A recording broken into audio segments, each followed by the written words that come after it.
Inheritance का मतलब आपके मम्मी पापा से जो कैरेक्टर्स हैं उनका आपके अंदर आना, यानी the passing on of characters from one generation to another one is called as inheritance. अगर आप प्योर टॉल को प्योर टॉल से कंबाइन करवाओगे तो बच्चा भी प्योर टॉल होगा, फिर उसको प्योर टॉल से कंबाइन कराओगे बच्चा भी प्योर टॉल होगा। ऐसे 6-7 जनरेशन तक टॉल टॉल टॉल टॉल में खेलते रहो, बच्चा जो होगा वो प्योर प्योर प्योरेस्ट टॉल बनेगा।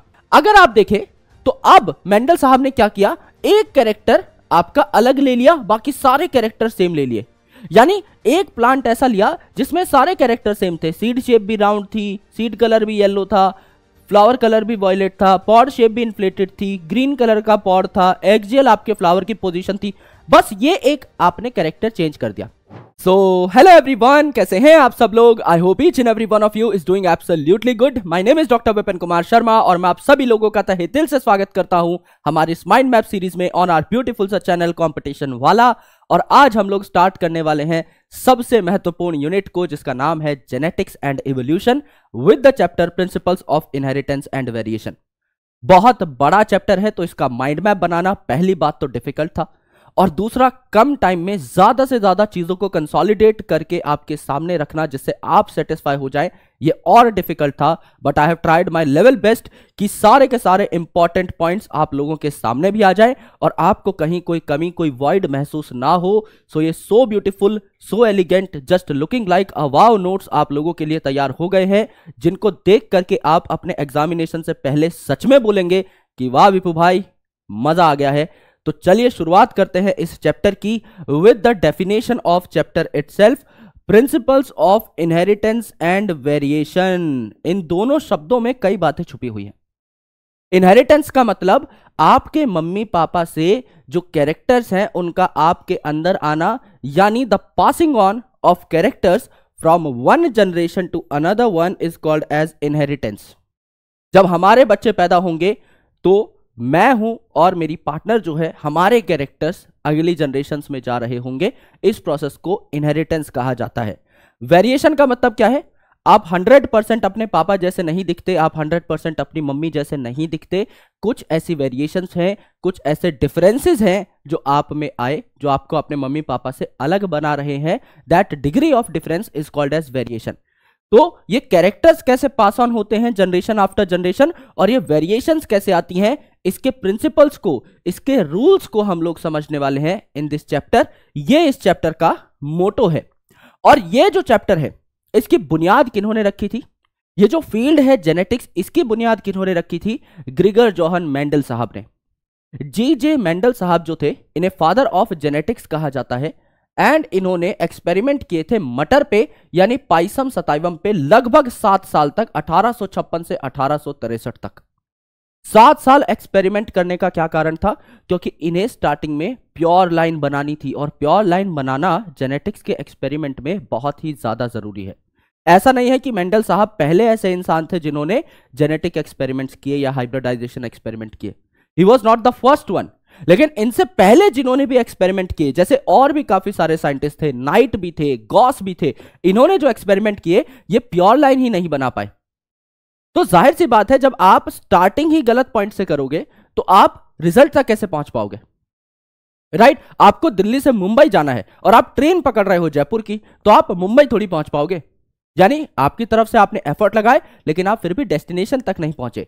प्योर लाइन बनाना क्यों इंपॉर्टेंट है ये हम देख लेते हैं। भाई, अगर आप एक टॉल प्लांट ले रहे हो तो it should be purely toll.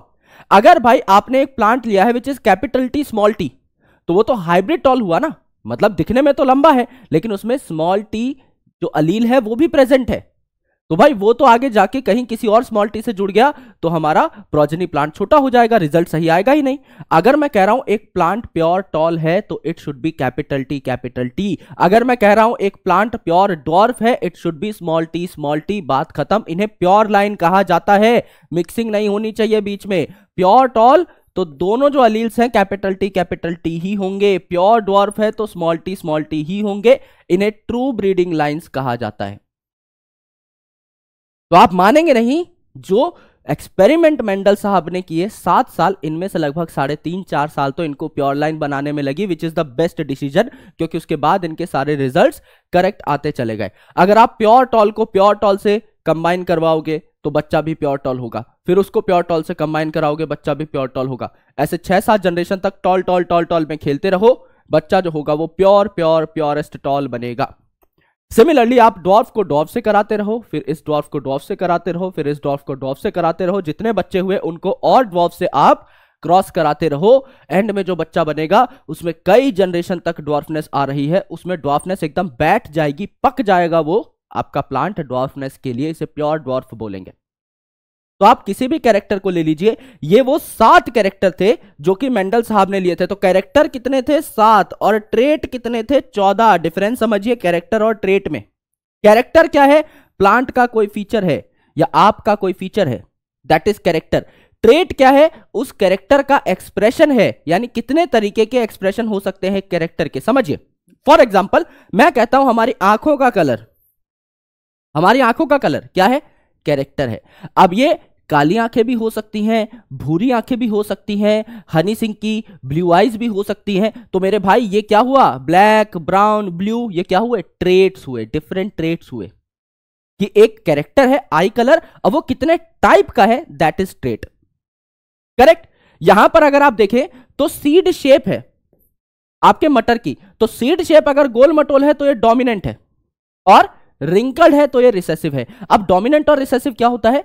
Dominant मतलब इसको आप किसी के भी साथ रख दो, it will always express itself, इसे डोमिनेंट कहा जाता है। यानी समझ लीजिए ये जो प्लांट की हाइट है यहां पर, है ना, टॉल और ड्वार्फ, अगर ये कैपिटल टी से मैं रिप्रेजेंट कर रहा हूं टॉल वाली, और ड्वार्फ को मैं स्मॉल टी से रिप्रेजेंट कर रहा हूं, अगर कैपिटल टी मेरे पास कॉम्बिनेशन है तो दोनों टॉलनेस के हैं, तो प्लांट टॉल होगा ही। स्मॉल टी है तो दोनों ड्वार्फनेस के हैं, प्लांट ड्वार्फ होगा ही। लेकिन कैपिटल टी स्मॉल टी जब हेट्रोजाइगस कंडीशन आएगी, जब दो अलग अलग अलील्स प्रेजेंट होंगे, इस टाइम पर आपका कैपिटल टी डोमिनेट कर रहा होगा, स्मॉल टी की मर्जी नहीं चलेगी। कैपिटल टी इज डोमिनेटिंग, तो प्लांट ओवरऑल टॉल ही बनेगा। जितना कैपिटल टी में प्लांट की लंबाई थी, उतना ही कैपिटल टी स्मॉल टी में भी प्लांट की लंबाई होगी। राइट तो यहां पर एक कैरेक्टर का जो ट्रेट है ये हमेशा डोमिनेटिंग रहता है, दूसरा रिसेसिव रहता है। तो आपको सीड शेप देखने को मिली, गोल मटोल है तो डोमिनेंट, रिंकल्ड आपको कम देखने को मिलते हैं, रिसेसिव। सीड कलर आपको देखने को मिला, येलो डोमिनेंट है, ग्रीन रिसेसिव, येलो डोमिनेंट है। सर हमने तो ज्यादातर फलियों में हरे मटर के दाने देखे हैं, बिल्कुल सही बात है भाई। समझ लीजिए आपकी जो फली है ना, पॉड का कलर है ग्रीन है डोमिनेंट, और इसके अंदर से येलो दाने निकल जाए, आपको तो लगेगा मटर खराब है। जीनियस भी तो होना आप लोग, तो आप लोग तो यही सोचोगे यार हरी फली फाड़ी और अंदर से पीले दाने निकले, इसका मतलब कुछ गड़बड़ है दया, ये मटर खराब है। लेकिन एक्चुअल में वो डोमिनेंट ट्रेट को एक्सप्रेस कर रही है। हम जानबूझ के हरी फली में हरे दाने इंड्यूस करवाते हैं और उसके बाद वो चीज़ एकदम फिट होती चली गई है, जिससे कि लोगों को ये ना लगे कि मटर खराब है और उसकी एक्सेप्टेंस बढ़े, मार्केट में मटर ज़्यादा बिके। इसीलिए हम ये वाला पॉड कलर और ये वाला सीड कलर इंड्यूस कराते हैं, जानबूझ के सीड कलर में हम रिसेसिव वाला जो है ये इंड्यूस कराते हैं। तो इसको आपको अलग से याद रखना है कि सीड कलर आपका येलो डोमिनेटिंग है। फ्लावर कलर अगर वॉयलेट है तो कलरफुल है तो डोमिनेंट, अगर कलरलेस है यानी व्हाइट है तो आपका रिसेसिव। पॉड शेप, फली आपकी मोटी है फूली हुई है तो आपकी डोमिनेंट। कॉन्स्ट्रिक्टेड है, अगर दानों के साथ चिपकी हुई है फली इस तरीके से टिक टिक टिक टिक ऐसी शेप आ रही है तो आपका कॉन्स्ट्रिक्टेड। पॉड कलर मैंने आपको बता दिया, फली का कलर हरा है तो डोमिनेंट, येलो है तो रिसेसिव। फ्लावर की पोजीशन एक्सियल यानी एक्सिस पे है तो बहुत सारे फ्लावर्स, और टर्मिनल आपका टर्मिनस पे है, टिप पे एक ही फ्लावर, तो वो आपका रिसेसिव हो जाएगा। स्टेम हाइट टॉल है तो डोमिनेंट, ड्वार्फ है तो रिसेसिव। अब देखिए कैरेक्टर कितने हुए? 7 कैरेक्टर हुए, लेकिन ट्रेट कितने हुए? 7 डोमिनेंट 7 रिसेसिव। तो हमेशा याद रखिएगा कैरेक्टर कितने लिए थे मेंडल साहब ने? 7 कैरेक्टर लिए थे, लेकिन इनके एक्सप्रेशंस 14 थे, यानी 14 ट्रेट आपको देखने को मिले। करेक्ट। क्यों मटर के पौधे का इस्तेमाल किया गया मेंडल साहब द्वारा? क्योंकि एक तो मटर के पौधे की लाइफ स्पैन जो है काफी कम है, दूसरा आसानी से ग्रो कर सकते हैं, किसी भी लैंड के छोटे से पार्ट पे ग्रो कर लिया, थर्ड बहुत ज्यादा मटर के दाने आपको यहां पर एक ही सीजन में देखने को मिलते हैं, तो आपका सैंपल साइज बढ़ता है, यानी आप बहुत अच्छे तरीके से अपने डेटा को इंटरप्रेट कर पा रहे होंगे। ये सारी ऐसी चीजें हैं जो कि आपको हेल्प कर रही होती हैं to use it as an experimental material. अगर आप देखें तो अब मेंडल साहब ने क्या किया, एक कैरेक्टर आपका अलग ले लिया, बाकी सारे कैरेक्टर सेम ले लिए। यानी एक प्लांट ऐसा लिया जिसमें सारे कैरेक्टर सेम थे, सीड शेप भी राउंड थी, सीड कलर भी येलो था, फ्लावर कलर भी वॉयलेट था, पॉड शेप भी इन्फ्लेटेड थी, ग्रीन कलर का पॉड था, एक्सियल आपके फ्लावर की पोजीशन थी। बस ये एक आपने कैरेक्टर चेंज कर दिया। 2 फ्लावर लिए, दोनों फ्लावर में ये सारे कैरेक्टर्स कॉमन, बस एक फ्लावर कंप्लीटली टॉल था, प्योर लाइन बनाई थी, और एक जो आपका प्लांट था वो कंप्लीटली ड्वार्फ था, जिससे हमारा ध्यान सिर्फ टॉलनेस और ड्वार्फनेस पे जाए। हम ये देखें कि एक कैरेक्टर कैसे आपका आगे इनहेरिट होता है बच्चों में। बाकी सारी चीजें तो सेम ही है, तो उनमें तो खास फर्क पड़ेगा नहीं। भाई मदर भी आपकी जो है प्योर राउंड सीड बना रही है, फादर भी आपका प्योर राउंड सीड बना रहा है, तो बच्चे में तो प्योर राउंड सीड बनेंगे ही, कहीं और से कोई और अलील आने की संभावना तो है ही नहीं। सिमिलरली अगर सीड कलर मदर में भी प्योर येलो है, फादर में भी प्योर येलो है, तो यहां पर भी कोई और संभावना बन नहीं सकती, हरा मटर बन ही नहीं सकता, क्योंकि कोई रिसेसिव अलील आपके पास है ही नहीं। एक ही आपके पास कॉम्बिनेशन है जो अलग तरीके से बनने की संभावना है कि एक पेरेंट प्योर टॉल है, एक पेरेंट प्योर ड्वार्फ है। तो हमारा ध्यान सिर्फ इसी पे जाए, इसे कहते हैं मोनो हाइब्रिड क्रॉस। मोनो मतलब 1, सिर्फ एक ही कैरेक्टर की आप यहां पर चर्चा कर रहे हो। तो मैंने प्योर टॉल ले लिया एक पेरेंट, एक प्योर ड्वार्फ ले लिया, ये मेरी पेरेंट जनरेशन है। अब प्योर टॉल से गैमेट क्या बनेगा, दोनों ही कैपिटल टी हैं तो कैपिटल टी गैमेट बना, यहां दोनों ही स्मॉल टी हैं तो स्मॉल टी गैमेट बना, बिल्कुल बना। अब ये दोनों जब फ्यूज कर जाएंगे कैपिटल टी स्मॉल टी, तो ये बच्चा तैयार हुआ, बिल्कुल। इसकी सेल्फिंग करा दी, यानी इसको खुद जैसे ही दूसरे के साथ क्या करा दिया, हमने क्रॉस करा दिया। तो यहां पर capital T small T, capital T small T, यहां पर एक स्क्वायर बनाते हैं जिसको कहा जाता है पुनेट स्क्वायर, क्योंकि ये स्क्वायर दिया गया था by a scientist called as Reginald C Punnett. इन्होंने बताया कि भाई एक जो पेरेंट के गैमेट है वो इस एक्सिस पे रख दो, एक पेरेंट के गैमेट इस एक्सिस पे रख दो, तो क्या बने, capital T small T, capital T small T, capital T small T यहां रखा, कैपिटल टी स्मॉल टी यहां रखा, सारी कॉम्बिनेशंस बना ली। कैपिटल टी जुड़े प्योर टॉल बना, कैपिटल टी स्मॉल टी जुड़े आपका क्या बना, टॉल तो है लेकिन प्योर नहीं है, आपका हेट्रोजाइगस टॉल बना। फिर यहां पर small T capital T heterozygous tall और स्मॉल टी ड्वार्फ। तो अगर आप देखें तो फिनोटिपिक रेशियो क्या आया, फिनोटिपिक रेशियो मतलब जो देखने से पता लग रहा है, ये भी टॉल, ये भी टॉल, ये भी टॉल, 3 टॉल 1 ड्वार्फ, देखने से सिर्फ आप इतना ही बता सकते हो, 3:1 आया आपका फिनोटिपिक रेशियो। जीनोटिपिक रेशियो क्या आया, डिफरेंट टाइप के जीनोटाइप्स कितने थे, डिफरेंट टाइप के जेनेटिक कॉम्बिनेशंस कितने थे, कैपिटल टी सिर्फ 1 है, स्मॉल टी सिर्फ 1 है, कैपिटल टी स्मॉल टी 2 है, तो 1:2:1 आपका जीनोटिपिक रेशियो आया। यह है आपका मोनोहाइब्रिड क्रॉस, यह है आपका मोनोहाइब्रिड क्रॉस, करेक्ट। अब यहां से आपको क्या पता लगा, मोनोहाइब्रिड क्रॉस से फर्स्ट लॉ ऑफ मेंडल आपको पता लगा, या लॉ ऑफ डोमिनेंस आपको पता लगा। लॉ ऑफ डोमिनेंस क्या है, अब तो आप समझ ही चुके होंगे कि भाई अगर हेट्रोजाइगस कंडीशन है, कैपिटल टी और स्मॉल टी साथ है, तो कैपिटल टी डोमिनेट कर रहा होगा, स्मॉल टी डोमिनेट नहीं कर रहा होगा, इसे रिसेसिव कहा जाता है, एक को डोमिनेंट कहा जाता है। तो जब 2 डिफरेंट अलील साथ में आते हैं तो एक दूसरे को क्या कर देता है, दबा देता है, डोमिनेंट वाला खुद को एक्सप्रेस कराना चाहता है, यह है लॉ ऑफ डोमिनेंस। तो हर कैरेक्टर कुछ जीन्स द्वारा रेगुलेट किया जाता है जिन्हें फैक्टर्स कहा जाता है, जैसे कैपिटल टी और स्मॉल टी क्या है, आपके फैक्टर्स है।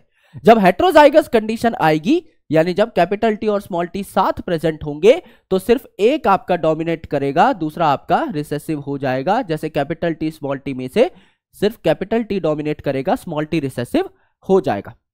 ये जो आपका फर्स्ट लॉ है, इसके काफी सारे एक्सेप्शंस भी हैं, यानी लॉ ऑफ डोमिनेंस के काफी सारे एक्सेप्शंस भी हैं, जैसे इनकंप्लीट डोमिनेंस। इनकंप्लीट डोमिनेंस में क्या होता है, नाम में ही घुसो, इनकंप्लीट डोमिनेंस मतलब यहां डोमिनेंस हो ही नहीं रही, दोनों में से किसी की भी, दोनों पेरेंट्स जैसा ही नहीं बना बच्चा, अलग ही बन गया, तीसरा ही बन गया।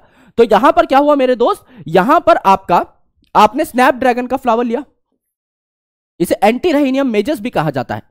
तो आपने लिया कैपिटल आर जो कि है आपका रेड फ्लावर, और स्मॉल आर जो कि है आपका व्हाइट फ्लावर। जब इनका बच्चा बनेगा तो यहां से आया कैपिटल आर जीन, यहां से आया स्मॉल आर जीन, बच्चा बन गया पिंक। अब ना ये लाल है ना ये व्हाइट है, बच्चा बना है पिंक, तो इसे कहा जाता है इनकंप्लीट डोमिनेंस। Incomplete dominance. और जब आप इनका क्रॉस कराते हो तो फिनोटिपिक और जीनोटिपिक रेशियो एकदम सेम आता है, 1:2:1। भाई कैपिटल आर स्मॉल आर यही वाला तो क्रॉस बनेगा same to same, capital T small T, capital T small T. अब यहां पर क्या है, capital R red, capital R small R pink, ये वाला पिंक, ये वाला व्हाइट, तो 1:2:1, एक रेड, 2 पिंक, 1 व्हाइट। तो फिनोटिपिक भी अलग से कलर देख के पता लग रहा है 1:2:1। सेकेंड इंपॉर्टेंट थिंग, आपका यहां पर अगर जीनोटिपिक रेशियो देखो तो ये तो कैपिटल आर ये 1 है, कैपिटल आर स्मॉल आर ये 2 होंगे, और स्मॉल आर ये 1 होगा। तो 1:2:1, एक capital R 2 capital R, 1 small R. तो जीनोटिपिक रेशियो और फिनोटिपिक रेशियो यहां पर बराबर होता है 1:2:1। ठीक है, अगला एग्जांपल देखिए, कोडोमिनेंस मतलब यहां पर कोऑपरेटिव डोमिनेंस होती है। यहां बच्चा जो है दोनों पेरेंट्स को एक्सप्रेस कर रहा होता है। जैसे कि हमारा ब्लड ग्रुप है, तो अगर किसी बच्चे का ब्लड ग्रुप ए बी है ना, तो ए और बी दोनों एक्सप्रेस हो रहे हैं, दोनों ही डोमिनेटिंग है। इन दोनों में से कोई ऐसा नहीं है जो ज्यादा डोमिनेटिंग है, दोनों इक्विवेलेंटली डोमिनेटिंग है। तो यहां बच्चा दोनों को एक्सप्रेस कर रहा है, यहां बच्चा दोनों को ही एक्सप्रेस नहीं कर रहा था, ना ये रेड था ना ये व्हाइट था, ये पिंक बन गया। तो इनकम्प्लीट डोमिनेंस। यहां ए और बी जब मिक्स हुए तो ए भी डोमिनेटिंग रहा, बी भी डोमिनेटिंग रहा, इट इज को डोमिनेंस। ये दोनों आपके एक्सेप्शन है। अगर आप यहां पर देखें तो डाई हाइब्रिड क्रॉस में आपने क्या किया, अब आपने 2 कैरेक्टर्स ले लिए, अब 7 में से 5 कैरेक्टर आपने क्या रखे, कॉमन रखे। 2 कैरेक्टर की आप इनहेरिटेंस देख रहे हैं, तो आपने क्या रखा यहां पर, राउंड और येलो सीड रखे। राउंड आपका डोमिनेंट, येलो आपका डोमिनेंट। यहां आपने रिंकल्ड और ग्रीन सीड रखे, रिंकल्ड आपका रिसेसिव, ग्रीन आपका रिसेसिव। तो प्योर आपने यहां पर लिया डोमिनेंस, प्योर आपने यहां पर लिया रिसेसिवनेस। इसके गैमेट्स क्या बनेंगे, कैपिटल आर यहां से, कैपिटल वाई यहां से, ये गैमेट बन गए। स्मॉल आर यहां से, स्मॉल वाई यहां से, ये गैमेट बन गए। जब ये फ्यूज करेंगे तो capital R small R, capital R small R, capital Y small Y, capital Y small Y, ये बच्चा बना, बिल्कुल बना जी। इसको इस जैसे के साथ ही फ्यूज करा देंगे, capital R small R, capital Y small Y. इनके गैमेट क्या बनेंगे, कैपिटल आर की दूसरे कैरेक्टर के साथ जितनी कॉम्बिनेशंस बनती हैं बना दो। Capital R capital Y, capital R small Y, capital R capital Y, capital R small Y, small R capital Y, small R small Y, small R capital Y, small R small Y. Same यहां पर भी बनेंगे, capital R capital Y, capital R small Y, small R capital Y, small R small Y. चारों के चारों gamete यहां पर भी सेम बने, यहां पर भी सेम बने। पुनेट स्क्वायर में रख दो, फिनोटिपिक रेशियो और जीनोटिपिक रेशियो देखने को मिल जाएगा। अब एक जादू यहां पर देखिए, यहां पर आपने 2 कैरेक्टर कंसिडरेशन में लिए हैं। फिनोटिपिक रेशियो ये आया 9:3:3:1, जीनोटिपिक रेशियो ये आया 1:2:1:2:4:2:1:1। सर याद करना है, याद करने की जरूरत ही नहीं पड़ने देंगे। मोनो हाइब्रिड क्रॉस आपको याद है, बिल्कुल याद है। डाई हाइब्रिड क्रॉस में उसका स्क्वायर कर दो, ट्राई हाइब्रिड क्रॉस में उसका क्यूब कर दो, सिंपल सी बात है। यहां पर देखिए 3:1 था, इसका स्क्वायर करोगे क्या जाएगा, 3:1 इंटू 3:1। तो पहले 3 इंटू 3 9, फिर 3 इंटू 1 3, फिर 1 इंटू 3 3, फिर 1 इंटू 1 1, 9:3:3:1 डाई हाइब्रिड सॉर्टेड। यह है 1:2:1, तो इसको स्क्वायर करेंगे हम तो हो जाएगा 1:2:1 ब्रैकेट क्लोज इंटू 1:2:1। तो पहले 1:2:1 को 1 से मल्टीप्लाई करो, क्या आ जाएगा 1:2:1 ही आ जाएगा। फिर 1:2:1 को 2 से मल्टीप्लाई करो, क्या आ जाएगा 2:4:2। फिर 1:2:1 को 1 से मल्टीप्लाई करो, क्या आ जाएगा 1:2:1। यानी डाई हाइब्रिड क्रॉस का जीनोटिपिक रेशियो तक आपको याद हो गया।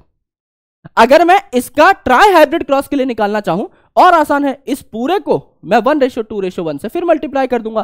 तो ट्राई हाइब्रिड रेशियो क्या आ जाएगा 1:2:1:2:4:2:1:2:4:2:1:2:4:2:1:2:4:2:1:2:1:2:1। सिंपल, कितने का भी निकाल सकता हूं भाई, क्योंकि कॉन्सेप्ट समझ लिया है। सिमिलरली इसका अगर मुझे ट्राई हाइब्रिड का फिनोटिपिक रेशियो निकालना हो, 9:3:3:1 स्क्वायर कर चुका हूं, एक और बार 3:1 से मल्टीप्लीकेशन कर दूंगा। यहां क्या आ जाएगा 27 9 9 3 9 3 3 1, खत्म। ट्राई हाइब्रिड क्रॉस का रेशियो भी डन, जो कि सिलेबस में नहीं है, आता भी नहीं है, पर आ भी गया तो भी आप फाड़ दोगे, क्योंकि कॉन्सेप्ट समझ लिया है कि भाई अगर एक कैरेक्टर आप चूज कर रहे हो, उसका रेशियो अगर आपको ध्यान आ गया, तो 2 कैरेक्टर अगर आप चूज कर रहे हो, you need to multiply twice you need to multiply it thrice in try hybrid cross, और कितना भी आप बना सकते हो। और यहीं से आता है आपका law of independent assortment. Law of independent assortment क्या कहता है? ये फॉर्मूला जो बनते हैं एक्चुअल में थ्योरी से ही बनते हैं। लॉ ऑफ इंडिपेंडेंट असॉर्टमेंट क्या कहता है? When two pair of traits are combined in a hybrid, the segregation of one pair of character is independent to that of other। यानी हमने यहां पे दो पेयर ऑफ ट्रेट लिए हैं भाई, हमने राउंड सीड ले लिया, हमने येलो सीड ले लिया। अब यहां पर देखिए ये किसी भी कॉम्बिनेशन में कंबाइन कर सकते हैं। ये वाला जो कैपिटल आर था क्या कैपिटल वाई से कंबाइन नहीं किया? बिल्कुल किया। ये कैपिटल आर क्या स्मॉल वाई से कंबाइन नहीं किया? बिल्कुल किया। क्या स्मॉल आर कैपिटल वाई से कंबाइन नहीं किया? बिल्कुल किया। क्या स्मॉल आर स्मॉल वाई से कंबाइन नहीं किया? बिल्कुल किया। यानी अपनी मन मर्जी से कंबाइन कर सकता है, तो जितनी पॉसिबल कॉम्बिनेशंस बन सकती हैं ये बना रहा होगा। और यही तो सबसे ब्यूटीफुल बात है, तभी तो हम ये वाले रेशियो खुद कैलकुलेट कर पाए फॉर ट्राई हाइब्रिड क्रॉस, क्योंकि एक्चुअल में डाई हाइब्रिड क्रॉस नहीं है जो हमने पढ़ा, ये दो मोनो हाइब्रिड क्रॉसेस हैं। इसमें हमने दो कैरेक्टर ले लिए हैं, आपका सीड की शेप और सीड का कलर। तो ये डाई हाइब्रिड क्रॉस ना होकर के दो इंडिविजुअल मोनो हाइब्रिड क्रॉसेस की तरह बिहेव करता है, तभी तो हमारा आंसर एकदम परफेक्ट निकल गया। ऐसी चीजें तुक्केबाजी पे थोड़ी काम करती हैं। कोई अगर रूल बना है, मैं अगर आपको इतने कॉन्फिडेंटली कैलकुलेशंस बता पा रहा हूं तो वो इसीलिए बता पा रहा हूं क्योंकि इसके ऊपर एक पूरा का पूरा रूल है, पूरा का पूरा सिद्धांत है। आप जितने भी कैरेक्टर्स लेंगे वो इंडिपेंडेंटली असॉर्ट करते हैं, इंडिपेंडेंटली सेग्रीगेट करते हैं बढ़िया तरीके से। और यहां से एक और लॉ आता है आपका लॉ ऑफ सेग्रीगेशन या second law. Law of segregation मतलब इसे law of purity of gametes भी कहा जाता है, यानी गैमेट ब्लेंडिंग शो नहीं करते। अगर कहीं कैपिटल टी स्मॉल टी दिख गया तो ऐसा नहीं है मीडियम हाइट होगी, वहां एक डोमिनेट कर रहा होगा। कैपिटल टी स्मॉल टी भी पूरा टॉल होगा, कैपिटल टी भी पूरा टॉल होगा। ब्लेंडिंग या मिक्सिंग नहीं होती। जब गैमेट बन रहे होते हैं तो अगर कोई parent capital T small T है तो कैपिटल टी अलग स्मॉल टी अलग, बीच की कोई भी कंडीशन हमें देखने को नहीं मिलती। This is your law of segregation. नाम से पता लग रहा है कि गैमेट बनने की बात हो रही है, सेग्रीगेशन की बात हो रही है, तो law of purity of gametes भी इसे कहा जाता है। लॉ ऑफ इंडिपेंडेंट असॉर्टमेंट, कितने भी कैरेक्टर ले लो इंडिपेंडेंटली असॉर्ट करेंगे। हर कैरेक्टर जो है आपका अपने अपने तरीके से किसी और से आपका जुड़ सकता है ना। सारी पॉसिबल कॉम्बिनेशंस जो बन सकती हैं वो बनेंगे। करेक्ट। अब देखिए भैया क्रोमोसोमल थ्योरी ऑफ इनहेरिटेंस, सट्टन और बोवरी साहब ने यह कहा कि क्रोमोसोमल थ्योरी ऑफ इनहेरिटेंस आपका इंफॉर्मेशन पासिंग के लिए फॉलो होती है। इनहेरिटेंस के लिए क्या फॉलो हो रही है? क्रोमोसोमल थ्योरी, यानी क्रोमोसोम वो गाड़ी है जिसमें जीन बैठ करके जाता है। बेसिक यूनिट ऑफ इनहेरिटेंस कौन है? आपके अंदर कैरेक्टर कौन लेकर के आया? जीन लेकर के आया। अगर मेरी बॉडी में हेक्सोकाइनेज बनाने का जीन है तभी मैं हेक्सोकाइनेज बनाऊंगा। अगर मेरी बॉडी में इंसुलिन बनाने का जीन है तभी मैं इंसुलिन बनाऊंगा। लेकिन वो जीन एक्चुअल में किस में बैठ कर के आया है? क्रोमोसोम में बैठ कर के आया है। जब हम गैमीट फॉर्मेशन की बात करते हैं हम हमेशा ये कहते हैं कि 23 क्रोमोसोम्स आपकी मदर ने कंट्रीब्यूट किए और 23 आपके फादर साहब ने कंट्रीब्यूट किए, तब जाकर के आपके अंदर 46 क्रोमोसोम आए। तो ये जो 23 क्रोमोसोम फादर से आ रहे हैं और मदर से आ रहे हैं, ये एक्चुअल में काफी सारे जीन्स कैरी कर रहे हैं जो उन्होंने आपकी बॉडी तक पहुंचाए हैं। इसे क्रोमोसोमल थ्योरी ऑफ इनहेरिटेंस कहा जाता है। सन 1900 में 3 साइंटिस्ट आए, ह्यूगो डिवेरिज, कार्ल कॉरेंस एंड वॉन शर्मैक, जिन्होंने मेंडल साहब के काम को दोबारा से रीडिस्कवर किया और उसके बाद मेंडल साहब के काम को बहुत ज्यादा बेहतरीन रिस्पांस मिलना स्टार्ट हुआ। लेकिन तब तक बहुत देर हो चुकी थी दोस्त। मेंडल साहब को मरे हुए लगभग 14-15 साल हो चुके थे सन 1900 में। यानी अगर मेंडल साहब के काम को उस टाइम पर लोग रिकॉग्नाइज कर पा रहे होते तो he would be one of the biggest scientist of that time.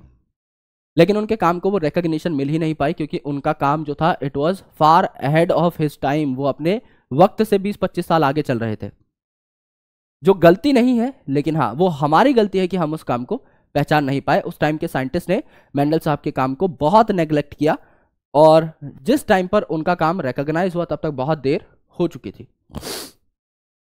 अब देखिए दोस्तों कुछ और चीजें हैं, जैसे पॉलीजेनिक इनहेरिटेंस, नाम में ही उत्तर छुपा हुआ है। पॉलीजेनिक, बहुत सारे जीन हैं जो एक कैरेक्टर को कंट्रोल करते हैं। फॉर एग्जांपल हमारा स्किन कलर, तो मल्टीपल टोन्स हैं। फेयर एंड लवली वाली पट्टी देखते हो ना, टक टक टक टक टक टक टक, है ना, एकदम डार्क से एकदम फेयर तक लेके जाती है। तो इतने सारे स्किन टोन है, कई बार तो ऐसा लगता है क्योंकि बचपन में शौक था भाई, है ना, थोड़ा देखते थे हमारा कितना नंबर आ रहा है 10 में से तो लगाकर देखते थे तो पता लगता है अरे यार ये तो है ही नहीं हमारा कलर तो इसमें। यानी हजारों कलर हो सकते हैं। There are different kind of colours, है ना, काफी सारे फैक्टर्स उसमें मैटर करते हैं। लेकिन अगर आप स्टैंडर्ड भी लेके चलो तो देयर आर मेनी कलर्स जो कि आपके बन सकते हैं। यहां आपके कम से कम 3 जीन तो चाहिए ही पार्टिसिपेट करने वाले, है ना, इससे ज्यादा भी हो सकते हैं। जैसे ह्यूमन हाइट है, तो अब अगर आपकी हाइट 5 फीट 7 इंच है या आपकी हाइट 5 फीट 8 इंच है, तो ऐसा नहीं है कि इसके बीच में नहीं हो सकती, बिल्कुल हो सकती है।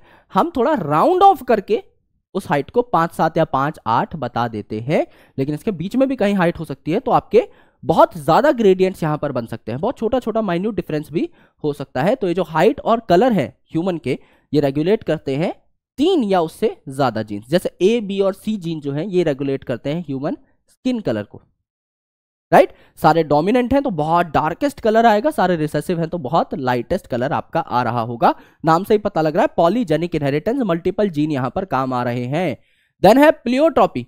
प्लियोट्रॉपी में उल्टा होता है, एक ही जीन है जो मल्टीपल काम कर रहा है, मल्टीपल एक्सप्रेशन कर रहा है। जैसे starch synthesis in P seed, अगर मटर के सीड में स्टार्च सिंथेसिस हो रही है तो बहुत ज्यादा स्टार्च अगर सिंथेसाइज हो गया तो पी की शेप जो है, मटर के दाने की शेप है वो राउंड हो जाएगी, तो शेप भी रेगुलेट कर रहा है और आपका बड़ा भी हो जाएगा, इसके अंदर स्टार्च भरा हुआ है तो आपका साइज भी रेगुलेट कर रहा है। तो दोनों की दोनों चीजें आपकी यहां पर रेगुलेट हो सकती हैं। तो एक ही जीन जब मल्टीपल एक्सप्रेशंस को कंट्रोल करे तो प्लियोट्रॉपी, और बहुत सारे जीन जब एक ही एक्सप्रेशन को कंट्रोल करें तो पॉलीजेनिक इनहेरिटेंस। अगला जो कॉन्सेप्ट है, सबसे अच्छी यहां पर चीज जो है वो ये है दोस्ती यारी के बारे में बातें, लिंकेज एंड रिकम्बिनेशन, और ये दोनों एक दूसरे के इनवर्सली प्रोपोर्शनल होते हैं। भाई मैं जो है रिंकू से ज्यादा एसोसिएटेड हूं या रिंकी से ज्यादा एसोसिएटेड हूं, है ना, दोनों मेरे ही मेल और फीमेल वर्जन है, ठीक है। तो यहां पर मेरे भाई अगर हम रिंकी से ज्यादा एसोसिएटेड हैं तो ज्यादा लिंक्ड हैं, है ना, तो क्या मेरे किसी और से रिकंबाइन करने के चांसेस हैं? नहीं। अगर रिंकी के साथ मैं लिंक्ड हूं तो जाहिर सी बात है किसी और के साथ रिकंबाइन नहीं करना चाहूंगा। तो लिंकेज अगर ज्यादा, प्यार मोहब्बत ज्यादा, तो रिकंबाइन होने के चांसेस कम। और कोई दगा कर जाए, किसी और से रिकंबाइन हो जाए, मतलब कभी सच्ची मोहब्बत थी ही नहीं, लिंकेज की ही नहीं।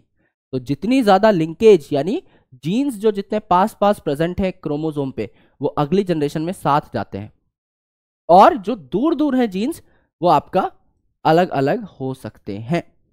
फॉर एग्जाम्पल यहां पर मॉर्गन साहब, जिन्हें फ्लाई मैन ऑफ जेनेटिक्स भी कहा जाता था, क्योंकि आपका ड्रोसोफिला यानी फ्रूट फ्लाई पर काफी एक्सपेरिमेंट करते थे, क्योंकि इसको भी लैब में कल्चर करना आसान है, मेल और फीमेल में आप इजीली डिस्टिंग्विश कर पाते थे, तो सेक्सुअल डायमॉर्फिज्म था, बहुत ज्यादा बच्चे पैदा करते थे बहुत कम टाइम में, तो इजीली आपको रिजल्ट्स भी मिल जाते थे, इसीलिए यहां पर आपका फ्रूट फ्लाई को यूज किया जाता है बहुत ज्यादा जेनेटिक एक्सपेरिमेंट्स में। अब ये जो फ्रूट फ्लाई है इसमें बॉडी कलर 2 टाइप के हैं, डोमिनेटिंग जो है ये ब्राउन बॉडी कलर, और जो आपका रिसेसिव है ये येलो बॉडी कलर, हल्का बॉडी कलर। आई कलर जो है ये क्या है, ये भैया रेड है आपका डोमिनेटिंग, व्हाइट है आपका नॉन डोमिनेटिंग यानी रिसेसिव।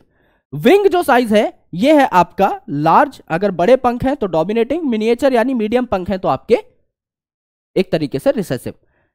अब देखिए ये जो बॉडी कलर है और आई कलर है ये लिंक्ड जीन्स हैं, यानी बॉडी कलर और आई कलर ये जीन्स लिंक्ड हैं, तो क्या साथ साथ जाएंगे अगली जनरेशन में? बिल्कुल। अब एनसीईआरटी के इस डायग्राम को देखिए, बॉडी कलर और आई कलर यहां ले रखा है येलो एंड व्हाइट। येलो क्या था? बॉडी कलर था, व्हाइट क्या था? आई कलर था। यहां आपका ले रखा है येलो एंड व्हाइट, राइट। तो यहां पर अगर आप देखें तो वाइल्ड टाइप ले रखे हैं, यानी आपके डोमिनेंट वाले ले रखे हैं, तो येलो व्हाइट तो यहां पर ले लिए, है ना, यानी यहां पर ब्राउन और रेड ले रखे हैं वाइल्ड टाइप में, आप चाहो तो एनसीईआरटी में लिख सकते हो। अब मेरे भाई क्या हुआ, ये दोनों लिंक्ड जीन्स हैं, ये दोनों लिंक्ड जीन्स हैं, तो जब अगली जनरेशन में इनको जाता हुआ देखा गया तो ये पाया गया 98.7% बच्चों में, 98.7% प्रोजेनी में ये दोनों जीन साथ साथ थे, लगभग 99% केसेस में। क्यों? क्योंकि सच्ची मोहब्बत थी, लिंकेज ज्यादा है भैया, लिंकेज ज्यादा है, लिंक्ड है ये, तो प्रूफ मिल गया। यस, रिकंबिनेशन नहीं हुई, सिर्फ 1.3%, राउंड ऑफ करोगे सिर्फ 1% रिकंबिनेशन देखने को मिली। सेकंड केस अगर आप देखें तो आई कलर और विंग साइज का ये नॉन लिंक्ड जीन्स हैं, यानी ये रिकंबाइन कर सकते हैं, ये नॉन लिंक्ड जीन्स हैं। तो यहां पर देखिए व्हाइट एंड मिनिएचर, व्हाइट क्या है आपका, व्हाइट यहां पर क्या है आपका आई कलर है, और मिनिएचर क्या है आपका विंग का साइज है। और यहां पर आप वाइल्ड टाइप है तो लिख सकते हैं कि आपका रेड क्या हो जाएगा आई कलर, और विंग साइज क्या हो जाएगा आपका यहां पर लार्ज हो जाएगा। इसको अगर आप देखेंगे तो 62.8% ही आपका पेरेंटल कॉम्बिनेशंस बन रही हैं, जो पेरेंट में था वही कॉम्बिनेशन देखने को मिल रहा है। सिर्फ 63% आपकी प्रोजेनीज में, 37% रिकंबाइन यहां पर हो चुके हैं। 37% हो गई है दगाबाजी। क्यों? क्योंकि लिंक्ड ही नहीं थे, तो दगाबाजी के चांसेस ज्यादा बढ़ गए। सिर्फ इतना सा पढ़ो, खेल खत्म। पूरी एनसीईआरटी का डायग्राम 2 मिनट में स्वाहा कर दिया, और एक भी पॉइंट यहां पर छूटा भी नहीं है। ठीक है, फिर यहां पर जेनेटिक मैप भी तैयार किए जाते हैं जो एल्फ्रेड स्टूटेवंट साहब ने डिजाइन किए थे, है ना। इन्होंने यूनिट जो यूज करी थी दैट इज सीएम यानी सेंटीमॉर्गन। यानी इन्होंने ये बताया था कि भाई अगर ये जीन इस जीन से ज्यादा लिंक्ड है और किसी और से कम लिंक्ड है तो इनका सीक्वेंस क्या होगा, ए बी सी। अगर इन जीन्स को हम नाम दें तो ये किस सीक्वेंस में प्रेजेंट होंगे, A B C B C ए, किस तरीके से प्रेजेंट होंगे, ये एल्फ्रेड स्टूटेवंट साहब ने बताया। यानी उन्होंने कहा अगर मैं एक जीन से स्टार्ट करता हूं और बी जीन जो है इस ए से बहुत ज्यादा लिंक्ड है तो ए के बाद बी आना चाहिए, यस। सी एकदम कोने में पड़ा हुआ है तो उसके बाद सी आना चाहिए लास्ट में, यस। तो इन्होंने सीक्वेंस देना स्टार्ट किया, यानी जेनेटिक मैपिंग इन्होंने स्टार्ट करी। इन्होंने ये बताना स्टार्ट किया कि एक क्रोमोसोम पे जो जीन्स है वो किस सीक्वेंस में अरेंज्ड है। ये एल्फ्रेड स्टूटेवंट साहब ने हमें बताया। यहां देखिए सेक्स डिटर्मिनेशन, पहली बार सेक्स डिटर्मिनेशन का जिक्र किया आपके हैंकिंग साहब ने। वो इंसेक्ट पे रिसर्च कर रहे थे और उन्होंने देखा कि इंसेक्ट में जो मेल इंसेक्ट है खासकर उसमें एक एक्स क्रोमोसोम है और दूसरा नल क्रोमोसोम है, एक्स ओ इन्होंने देखा मेल इंसेक्ट में। एक एक्स है दूसरा ओ है, वहां कुछ है ही नहीं। तो इन्हें पता लगा कि यार ये जो केस है ये फीमेल इंसेक्ट से डिफरेंट है, फीमेल में एक्स एक्स है। एंड देन लोगों ने सेक्स डिटर्मिनेशन पे रिसर्च स्टार्ट करी कि अगर हम लोग मेल फीमेल बन पाते हैं तो कैसे। तो अगर ह्यूमंस में अगर आप देखेंगे तो मेल कैसा होता है, एक्स वाई होता है, फीमेल कैसी होती है, एक्स एक्स। तो हमारे अंदर सेक्स कौन डिटरमाइन कर रहा होगा, मेल। क्योंकि जब हमारे गैमेट बनेंगे तो हमसे एक्स भी जा सकता है गैमेट में, वाई भी। फीमेल तो बेचारी सिर्फ एक्स दे पा रही है। तो यहां पर आपका सेक्स डिटर्मिनेशन किस पे डिपेंड करेगा, जो आपका हेट्रोगैमेटिक है, जो डिफरेंट टाइप के गैमेट बना सकता है यानी मेल।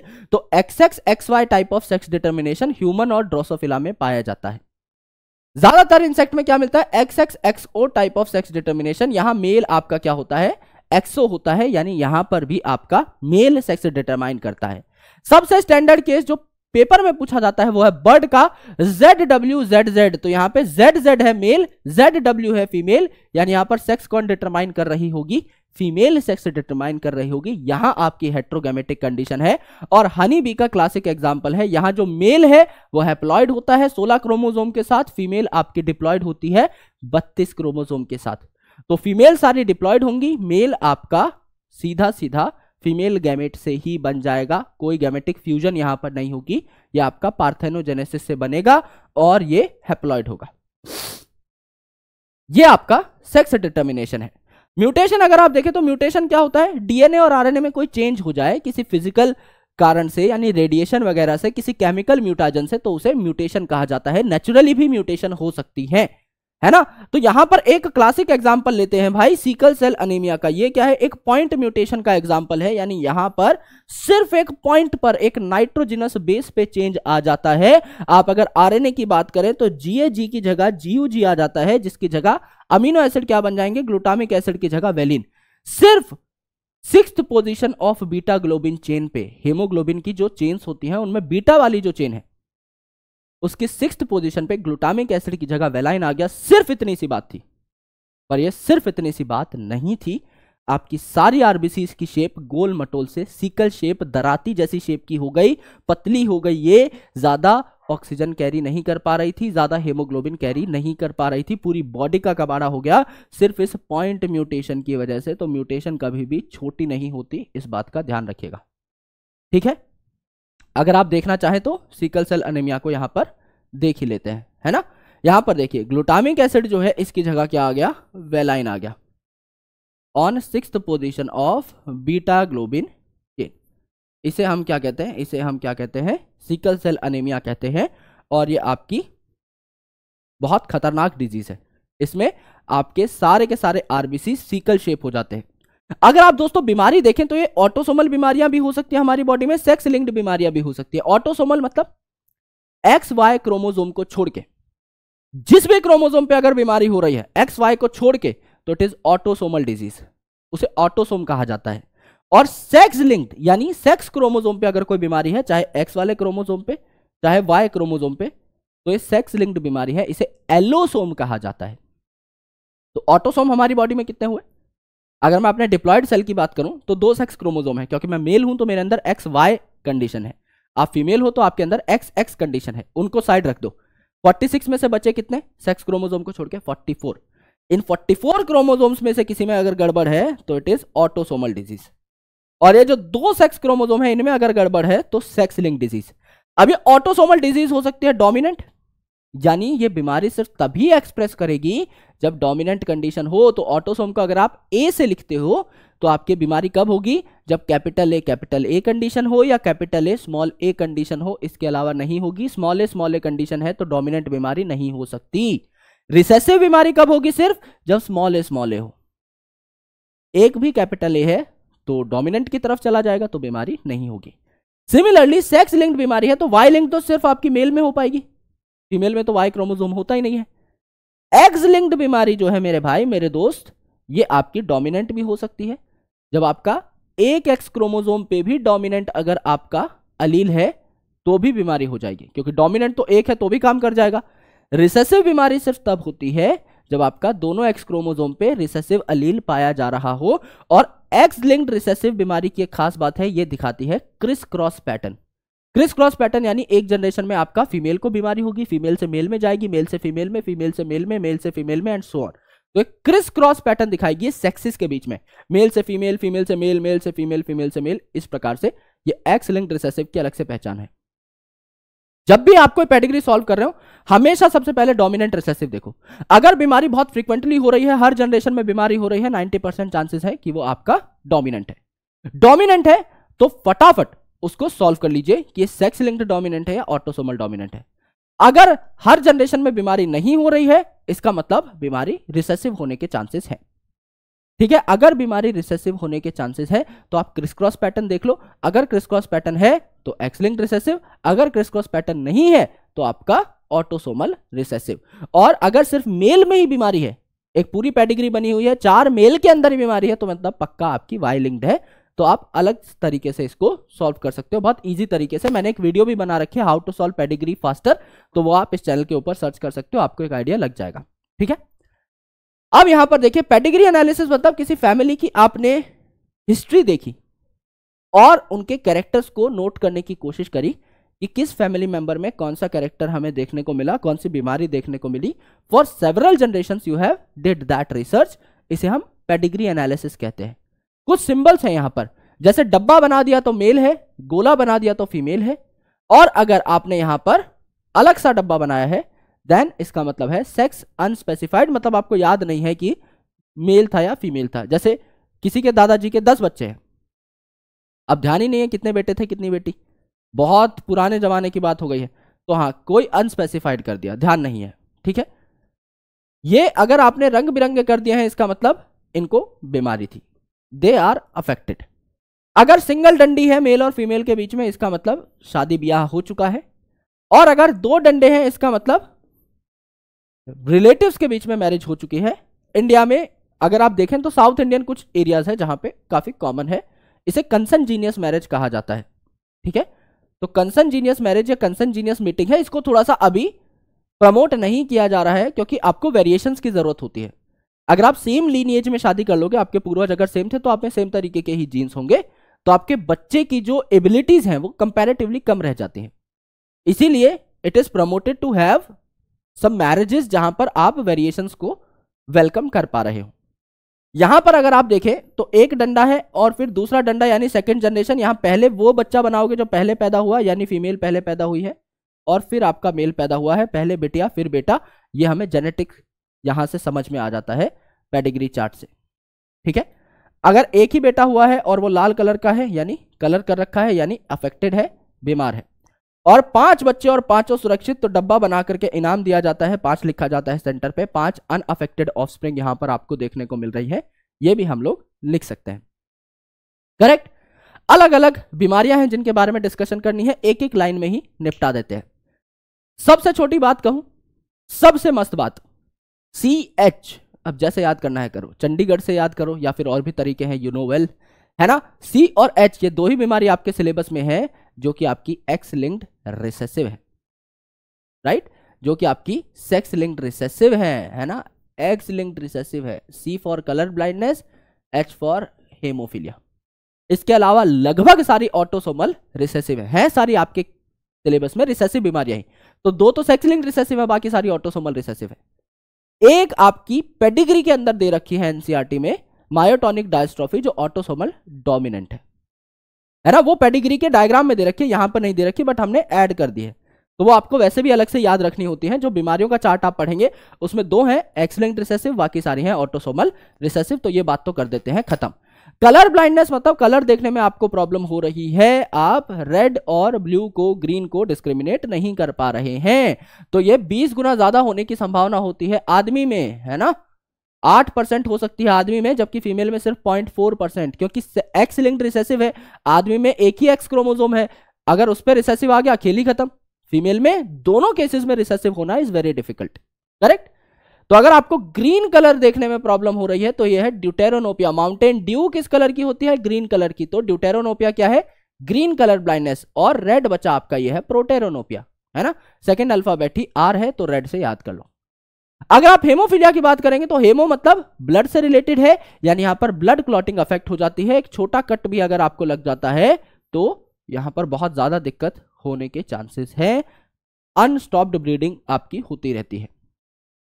अगर सिकल सेल एनीमिया को देखें तो यह हम ऑलरेडी डिस्कस कर चुके हैं, ऑटोसोमल रिसेसिव डिजीज है। फिनाइल कीटोन्यूरिया को अगर आप देखें तो यहां पर फिनाइल एलेनिन को टायरोसिन में कन्वर्ट करने वाला जो एंजाइम है फिनाइल एलेनिन हाइड्रोक्सिलेज, उसकी कमी हो जाती है, जिसकी वजह से स्किन और हेयर की डीपिगमेंटेशन स्टार्ट हो जाती है और मेंटल रिटार्डेशन भी होने लगती है। तो फिनाइल एलेनिन हाइड्रोक्सिलेज की कमी हुई, मेंटल रिटार्डेशन और डीपिगमेंटेशन हमें देखने को मिली। थैलेसीमिया, थाला फॉर अ रीजन, है ना। धोनी भैया का जिक्र यहां पर भी आ गया, तो थैलेसीमिया से क्वेश्चन बन सकता है बिकॉज नंबर 7, ओके। चलो, तो दो प्रकार का आपका हो सकता है ये, alpha and beta thalassemia, right. Alpha and beta thalassemia. Alpha thalassemia होता है क्रोमोसोम नंबर 16 की वजह से। क्रोमोसोम नंबर 16 पे HbA1 और HbA2 जीन है। क्या आपकी बॉडी में एक ही क्रोमोसोम नंबर 16 है? नहीं, दो है, एक मदर से आया एक फादर से। टोटल हमने क्या बोला? 23 पेयर ऑफ क्रोमोसोम है। तो 16 अगर क्रोमोसोम है तो इसके भी तो पेयर होंगे ना, बिल्कुल होंगे। तो आपका यहां पर 4 एक्चुअल में देखे जाए तो जीन है। HbA1 ऑफ क्रोमोसोम नंबर 16 जो मेल से आया, HbA2 ऑफ क्रोमोसोम नंबर 16 जो आपका मेल से आया, फिर फीमेल से जो क्रोमोसोम नंबर 16 है उसका भी HbA1 HbA2, यानी 4 जीन्स रिस्पॉन्सिबल है। एक अगर म्यूटेट हो गया कम बर्बादी, 2 म्यूटेट हुआ ज्यादा बर्बादी, 3 म्यूटेट हुए और ज्यादा बर्बादी, 4 म्यूटेट हुए तबाही। तो यहां पर जितने ज्यादा जीन्स आपके अफेक्टेड होते हैं उतना ज्यादा कबाड़ा हो जाता है। सिमिलरली बीटा थैलेसीमिया जो है ये आपका क्रोमोसोम नंबर 11 की वजह से होता है, और यहां है Habibi gene, A for alpha B for beta, है ना। तो आपका हेमोग्लोबिन बीटा यहां पर लिखा हुआ है, HB for haemoglobin beta. Habibi gene जो है क्रोमोसोम नंबर 11 का, ये आपका म्यूटेट हो जाता है। तो अगर आप देखें तो क्रोमोसोम नंबर 11 हमारे पास 2 हैं, तो हबीबी जीन कितने हुए? 2 हुए। तो एक अगर म्यूटेट हुआ कम तबाही, 2 अगर हुए ज्यादा तबाही। अब आप देखें क्रोमोसोमल डिसऑर्डर, भाई एक आधा क्रोमोसोम बढ़ गया है या घट गया है तो एन्यूप्लॉइडी। पॉलीप्लॉइडी मतलब पूरा सेट बढ़ गया है। हम जो गेहूं खाते हैं अपने घर में दैट इज हेक्साप्लॉइड, 6N है वो, हम लोग 2N है, हम लोग डिप्लॉइड हैं। हम लोग जो गेहूं खाते हैं दैट इज हेक्साप्लॉइड। तो ऐसे क्या है, क्रोमोसोम के पूरे कई बार एबनॉर्मेलिटी की वजह से सेट ही बढ़ जाते हैं। जैसे डाउन सिंड्रोम है भैया, तो इसे 21st ट्राइसोमी कहा जाता है। हमने कहा हर क्रोमोसोम की हमारे पास 2 कॉपीज है, एक मेल से आई एक फीमेल से। 21st ट्राइसोमी मतलब 21st क्रोमोसोम की 3 कॉपी है, यानी ओवरऑल हमारी बॉडी में 1 क्रोमोसोम बढ़ गया है। 46 क्रोमोसोम होने चाहिए थे, 47 हो गए, क्योंकि 21st क्रोमोसोम 2 की जगह 3 बार आ गया है। यहां पर बच्चे मेंटली रिटार्ड हो जाते हैं 21st ट्राइसोमी की वजह से। इसे डाउन सिंड्रोम इसीलिए कहा जाता है क्योंकि इस सिंड्रोम के डिस्कवरर थे लैंगडन डाउन साहब। बहुत ही ज्यादा फरोड टंग है, मतलब एक तरीके से टंग पे भी जैसे हमारी हथेली पे निशान बना होता है, इस तरीके से आपकी फरो बनी हुई होती है। बहुत ही चपटा मुंह होता है, बड़ा मुंह होता है, मुंह से लगातार लार गिर रही होती है। मेंटली रिटार्डेड ये बच्चे होते हैं, कंजेनाइटल हार्ट डिजीज की इनको प्रॉब्लम होती है। शॉर्ट स्टैचर्ड होते हैं, यानी इनकी हाइट भी काफी कम होती है, बहुत सारी समस्याओं से इनको गुजरना होता है। लाइनफेल्टर सिंड्रोम ये होता है आपका मेल में मेरे भाई, और यहां पर क्या होता है 44 प्लस XY तो हमें होता ही है, एक एक्स क्रोमोसोम बढ़ जाता है। एक्स क्रोमोसोम रिप्रेजेंट्स फीमेल, यानी इस मेल में फीमेल कैरेक्टर ज्यादा आ गए तो ब्रेस्ट डेवलपमेंट स्टार्ट हो जाती है, जिसको गायनेकोमेशिया कहा जाता है। और फेमिनाइन कैरेक्टर बढ़ रहे हैं तो मेल कैरेक्टर डिक्रीज हो जाते हैं, ये मेल हो जाता है स्टेराइल। एक क्रोमोसोम बढ़ गया है तो यहां पर भी 47 क्रोमोसोम थे, यहां पर भी 47 क्रोमोसोम है।